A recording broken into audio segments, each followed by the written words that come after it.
what can an inside team do better when they're working with an agency? Yeah, think the first thing is think of the agents as an ally, Mm-hmm. not someone like I said who steal your job, or not someone that you're just paying for results. Mm-hmm. Because a lot of times what I see is inside teams will be like, okay, we paid them to do this, so let them do it, and then Yeah. they'll like disappear, and they'll just come Yeah. back like 1 month later to see results. Yes. Yeah, and they'll be like, where are the results? But what they don't understand is we need your guidance. If Mm-hmm. you don't provide us the information we need, if you don't provide us with the guidance we need, because you are the expert on the brand, you are Mm-hmm. the expert on that product, you should be our number one resource. Mm-hmm. So if you are not there to be that resource, then Yeah. you can't actually, complain that we didn't figure out your message correctly, Mm-hmm. because you should be the one providing me with that information. So the more that the inside team can work as a partner, the best.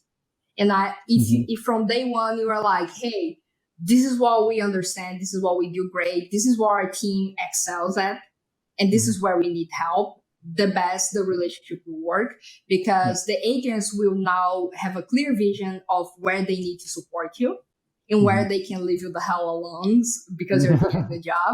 And then instead of wasting your time and bothering you with things that you already are good at, they'll just focus on giving you that extra hand and give you the support that you actually need.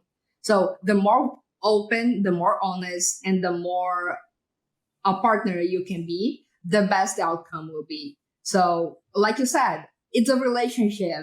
Mm-hmm. It's a two-way street. The agents needs to work, of course. That's our job.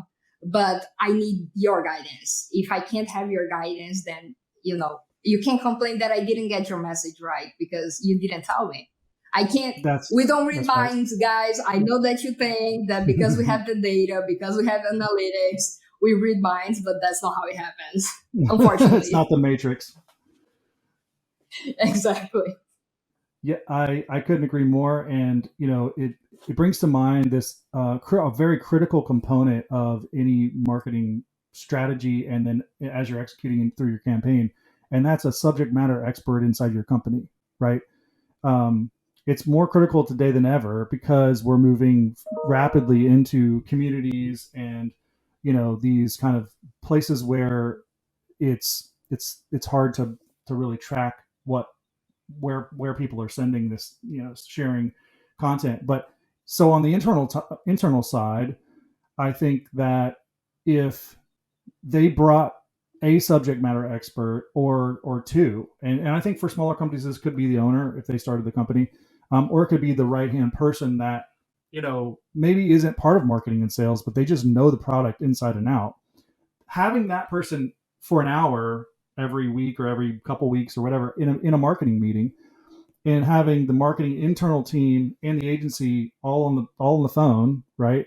And saying, okay, here's what we're trying to communicate to our audience, and having the product person there to validate that yes, in fact, that is true, or you should think about this because we were just dealing with a customer yesterday and they did X and they didn't like the product did what it did.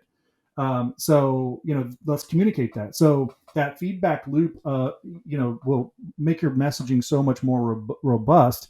But it takes having those other people in your internal team that are knowledgeable, and so you're not just marketing. You're not just putting a marketing spin on something. You're actually talking about it intelligently to the audience, and they feel like, hey, they get us. Yeah.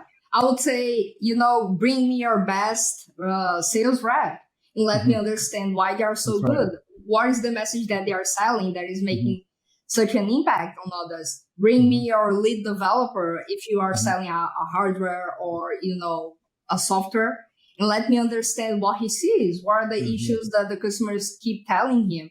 What are the issues he's having when developing? Why things are made a certain Mm-hmm. way?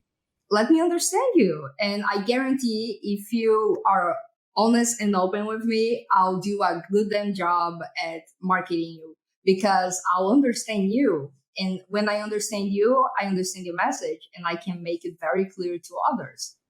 So Right. yeah, I'll definitely say, bring me your team. We'll be Yes. friends. We'll have Yes. coffee, and we'll be Yes. great next month. Yeah. The sales rep, uh, approach is an amazing, practical but effective way of going about it. Because if you have successful reps that really know the product and the customer, because they're there on the front lines, they have objections they're getting. So you can address those in your content, in your messaging. That's the kind of thing. If all those people in the same room consistently having this conversation, it's going to work, right?